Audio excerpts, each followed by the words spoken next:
Shalom Bapak Ibu dan Saudara-saudara. Selamat berjumpa dengan saya Pendeta Minaria Purba. Saya mengucapkan salam sehat, sukses, tetap semangat, Tuhan memberkati.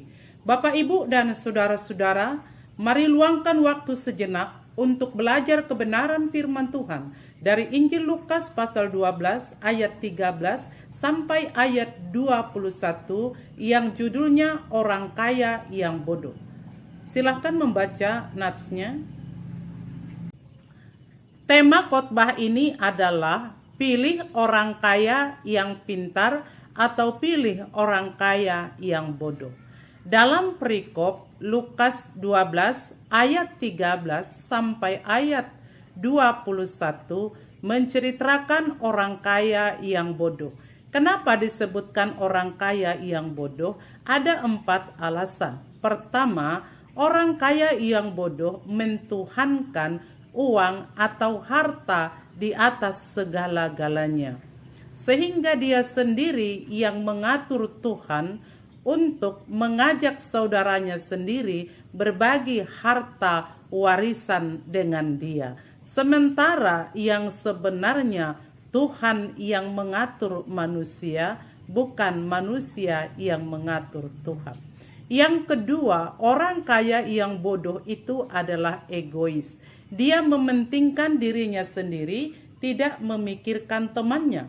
Karena pada saat Yesus mengajar, seyogianya dia duduk untuk belajar, tetapi dia mengatur Tuhan. Dan dia jelas mengganggu pelayanan Tuhan, visi dan misi Tuhan untuk memberitakan kebenaran firman Tuhan. Yang ketiga, tidak memiliki teman. Karena dia yang bertanya, dia pula yang menjawab. Kalau hasil tanahku dan usahaku banyak, maka aku akan membesarkan lumbung-lumbungku dan mengisi penuh. Setelah itu aku senang, aku tenang dan berkata kepada jiwaku, makanlah, minumlah, istirahatlah, karena aku sudah banyak persediaan. Dia tidak memikirkan kehidupan orang lain, tetapi dia memikirkan kesenangan sendiri. Yang keempat, dia berpikir duniawi. Yang dia pikirkan hidup di dunia ini, saat ini, kesejahteraan, kenyamanan di dalam dunia ini. Padahal ketika Tuhan datang mencabut nyawanya, untuk apa harta yang dia simpan itu? Semuanya akan tinggal, karena setiap orang yang mati tidak membawa uang, tidak membawa harta, tetapi dia hanya membawa imannya, rohnya kepada Allah. Itulah keempat hal itu yang mendasari disebut orang kaya yang bodoh. Bagaimana penilaian kita tentang orang kaya yang pintar? Tentu kebalikan dari orang kaya yang bodoh tadi. Kalau orang kaya yang bodoh itu mentuhankan uang atau harta di atas segalanya, maka orang kaya yang pintar menjadikan Kristus di atas segalanya. Kalau uang, harta, jabatan, jodoh itu penting dan sangat penting, tetapi Kristus di atas segalanya. Itu sebabnya Matius 6 ayat 33 berkata, tetapi carilah dahulu kerajaan Allah dan kebenarannya, maka semuanya itu akan ditambahkan kepadamu. Yang kedua, orang kaya yang pintar itu suka berteman dan dia mau berbagi sebahagian dari rezekinya itu kepada teman. Dia mau datang ke pesta, dia mau datang ke arisan, dia mau berbagi sembako dengan orang yang berkekurangan, bahkan dia membagikan sedikit dari yang dia miliki untuk orang lain. Bahkan ada orang yang mengadopsi anak yang menjadi bapak angkat bagi anak yang tidak mampu, dan ada pula yang memberikan sumbangan untuk sosial 17 Agustus Natal. Bahkan ada juga jemaat yang memberikan tanahnya, bahkan di atas tanah itu membangun gereja supaya ada tempat beribadah, dan hartanya itu sebahagian dihibahkan kepada orang-orang yang membutuhkan. Yang ketiga, dia bermasyarakat. Kalau tadinya orang bodoh itu memikirkan dirinya sendiri, bertanya dan menjawab tentang hartanya, maka yang kaya ini bertanya kepada Tuhan, apa yang harus kulakukan, apa yang harus kubagikan, kepada siapa harus kuberikan, sehingga harta yang Tuhan percayakan menjadi kekal dan Tuhan menambah-nambahkan rejeki ketika aku berbagi kepada sesamaku. Yang selanjutnya, tadinya orang kaya yang bodoh itu, maka orang kaya yang pintar ini adalah berjiwa rohani. Dia memikirkan kehidupan di dalam dunia ini pada saat ini, memikirkan keluarganya, memikirkan pekerjaannya, tetapi juga dia memikirkan kehidupan nanti, kemudian kehidupan yang akan datang, yaitu surga. Artinya ada kehidupan di dalam dunia ini pada saat ini, kini, tetapi ada kehidupan yang akan datang di surga yang Tuhan sudah persiapkan kepada orang yang mau mendengar, merenungkan, dan melakukan firman Allah. Saudara-saudara, setelah mempelajari orang kaya yang bodoh dan orang kaya yang pintar, maka kita bebas memilih. Apakah kita memilih menjadi orang kaya yang pintar atau memilih orang kaya yang bodoh? Hidup ini adalah pilihan, maka ada baiknya juga kita memilih. Tetapi hati-hati dengan pilihan, jangan sampai salah pilih. Karena kalau sempat salah pilih, maka merugikan diri sendiri. Ada dua pilihan manusia. Pilihan pertama, memilih menjadi orang kaya. Karena dia berprinsip, Allah itu adalah Allah yang maha kaya, pemilik harta di bumi dan di sorga. Oleh karena itu, sebagai ahli waris, maka layak menjadi orang kaya karena ahli waris dari Bapa di sorga.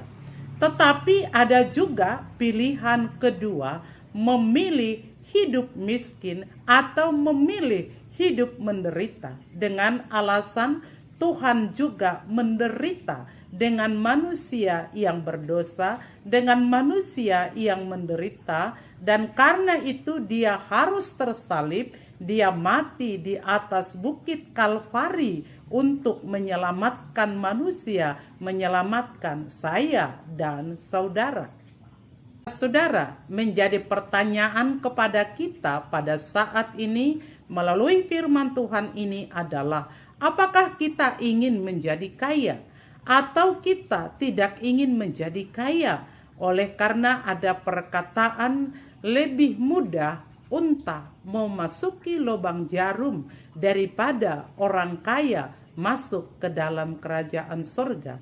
Dan dia menganggap kekayaan itu adalah merupakan satu dosa atau penghalang. Atau sebaliknya, bercita-cita menjadi kaya dan dia berusaha supaya belajar keras, berdoa keras, dia berusaha untuk mendapatkan prestasi, dia mencari pekerjaan, dia bekerja dengan sungguh-sungguh, dia rajin menabung, dia rajin melakukan kebaikan-kebaikan di hadapan Tuhan dan sesama. Bahkan dia menghormati orang tua, karena dia berprinsip dengan menghormati orang tua, dia akan panjang umur dan dia akan mendapat rezeki. Banyak upaya-upaya yang dia lakukan supaya dia mendapatkan hidup yang layak, hidup yang sejahtera, ada tabungan, ada investasi, dan Dia tahu bahwasanya Allah sedang melakukan proses merancang kebaikan-kebaikan kepada dia. Sehingga dia optimis bahwa pada waktu Tuhan dia akan mendapatkan apa yang dia inginkan, menjadi kaya. Karena dengan kekayaan itulah dia bisa mensejahterakan dirinya. Dia bisa mensejahterakan anak-anaknya. Dia bisa berbagi kepada saudara-saudaranya. Dan dia juga bisa menyumbang kepada gereja, kepada masjid, kepada panti sosial, dan kepada yang membutuhkan. Dengan ada dana, maka berbagai program dapat dilakukan. Dengan hal itulah dia mempunyai cita-cita untuk menjadi kaya. Menjadi perenungan Bapak Ibu dan saudara-saudara, jika Anda kaya, apa yang harus kamu lakukan? Sebaliknya, jika Anda miskin, apa yang saudara lakukan? Tentunya jika menjadi kaya, utamakan Tuhan dalam segala sesuatu, kegiatanmu, pekerjaanmu, pikiranmu, dan kebutuhanmu. Rajin berdoa, rajin beribadah, rajin membaca firman Tuhan. Pikirkan berbagi untuk sesama manusia. Dan lakukan kasih terhadap sesamamu. Bahkan bantu pelayanan di dalam gereja lewat kontribusimu, bahkan melalui dana untuk persembahan, ucapan syukur, dan persepuluhan. Dan pandanglah Tuhan, sumber dari kekayaan itu. Dialah yang menjadi pemilik kekayaan itu. Menjadi pesan sama seperti air sumur yang mengalir dari mata air. Ketika air itu diambil, air itu tidak menjadi berkurang, tetapi air itu malah menjadi air yang bersih dan air yang tetap mengalir. Demikianlah kehidupan orang kaya yang murah hati. Ketika dia berbagi kepada sesamanya, dia tidak menjadi kekurangan, tetapi dia tetap memiliki dari pemilik harta itu, yaitu Yesus Kristus. Ketika dia memberi kepada Allah, dia akan menerima yang berlimpah-limpah. Ketika dia memberi kepada sesamanya manusia, dia memberi kepada Allah pula. Lalu bagaimana pula ketika situasi masih miskin? Ya, tetaplah optimis dan berpengharapan. Giatlah bekerja, rajinlah menabung, dan tetaplah berdoa. Kita berprinsip, mungkin sedang proses, Allah sedang merendam masa depan yang lebih baik, tepat pada waktunya, tepat pada waktu Tuhan. Dia akan memberi lebih dari yang kita pikirkan, bahkan lebih dari yang didoakan. Kepada orang kaya yang egois, yang tidak mau berbagi dengan sesamanya, dan tidak mau merefleksikan yang dia miliki kepada sesamanya, hati-hatilah dengan firman Tuhan yang berkata, cinta uang adalah akar dari segala kejahatan. Yang mengutamakan uang dari segala sesuatunya adalah akar dari segala kejahatan. Untuk itu waspadalah, waspadalah, dan waspadalah. Ingatlah, sumber dari uang itu adalah dari Tuhan, bukan dari manusia. Untuk itu jangan terlampau pro kepada orang kaya, jangan terlampau berpihak kepada orang kaya, jangan penjilat kepada orang kaya, tetapi tetap tunduk dan taat kepada Allah yang menjadi sumber kekayaan itu. Perenungan Tuhan yang mengatur manusia, bukan manusia yang mengatur Tuhan. Hati-hati terhadap berbagai ketamakan.